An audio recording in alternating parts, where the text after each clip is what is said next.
17টা বছৰ BPFৰ যি অপশাসন আৰু এই অপশাসন কালত আমাৰ বিভিন্ন জনগোষ্ঠীৰ মাজত যি অশান্তি বিৰাজ কৰিছিল আৰু এই অশান্তি আমাৰ কেন্দ্ৰীয় EPPLৰ দলৰ নেতা শ্ৰীযুত প্ৰমোদ বড়ো ছাৰৰ নেতৃত্বত আমাৰ এই BTR অঞ্চলত শান্তি বিৰাজ কৰিছে। সেয়েহে এইবাৰ যে উপ নিৰ্বাচনত আমাৰ ৰাইজে চিন্তা কৰিছে যে এইবাৰ উপ নিৰ্বাচনত আমি বেলেগ কোনো চিন্তা কৰিব নালাগে, যেহেতু যদি আমি কংগ্ৰেছক ভোট দিয়া হয় তেতিয়াহ'লে কংগ্ৰেছে মানে ইয়াত চৰকাৰ বনাব নোৱাৰে, BPFক ভোট দিলে BPFও চৰকাৰ বনাব নোৱাৰে।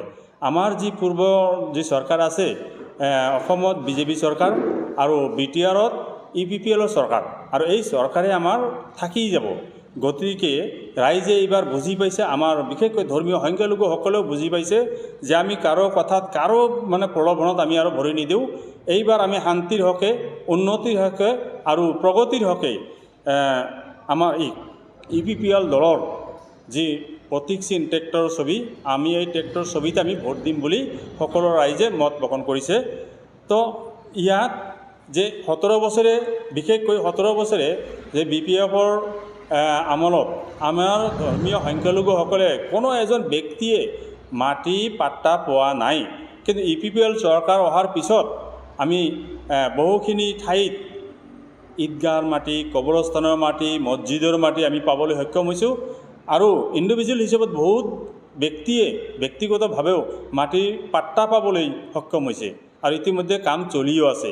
সেয়েহে BTRৰ সকলো ধৰ্মীয় সংখ্যালঘু ৰাইজে এইবাৰ উৎফুল্লিত হৈছে আৰু বিশেষকৈ আমাৰ চিডলি 31 নং চিডলি সমষ্টিৰ ভিতৰত যিমানখিনি আমাৰ সংখ্যালঘু ৰাইজ আছে, সংখ্যালঘু ৰাইজ অধিকাংশই আমি EPPLত ভোট প্ৰদান কৰিম বুলি তেখেতসকলে মত প্ৰকাশ কৰিছে।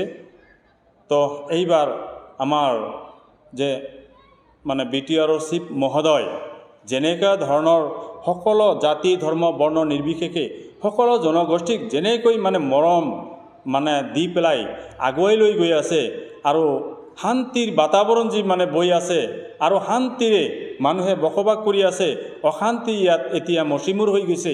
আৰু সেইকাৰণে ৰাইজে উৎফুল্লিতভাৱে এইবাৰ মানে ৰাইজে একত্ৰিত হৈ বিভিন্ন জনগোষ্ঠীৰ মাজত আমি যাব পৰা হৈছে। এই পৰিৱেশটো অহাৰ কাৰণে মানে EPPL দলক সকলোৱে ছাপোৰ্ট কৰিছে।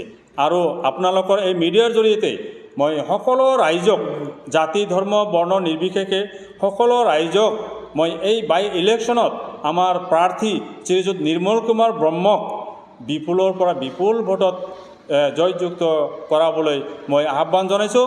লগতে আমাৰ ধৰ্মীয় সংখ্যালঘু মানে যিখিনি আমাৰ এৰিয়া আছে 34,000 ভোট আছে, তো এইখিনি আমাৰ ধৰ্মীয় সংখ্যালঘু ৰাইজক আমি বিনম্ৰভাৱে অনুৰোধ জনাইছোঁ যে শান্তিৰ হকে আৰু ভূমি অধিকাৰ আমি পোৱাৰ হকে আৰু উন্নয়ন যি ত্বৰান্বিতভাৱে উন্নয়ন হৈ আছে, ৰাস্তা ঘাট দলং ইত্যাদি মানে উন্নয়ন হৈ আছে, সেই হেতুকে আৰু লগতে স্কুলৰ যি মানে প্ৰভাঞ্চলিজ হৈ আছে, টিচাৰ আমি পাই আছোঁ, চাকৰি বিনা পইচাত চাকৰি প্ৰদান কৰি আছে।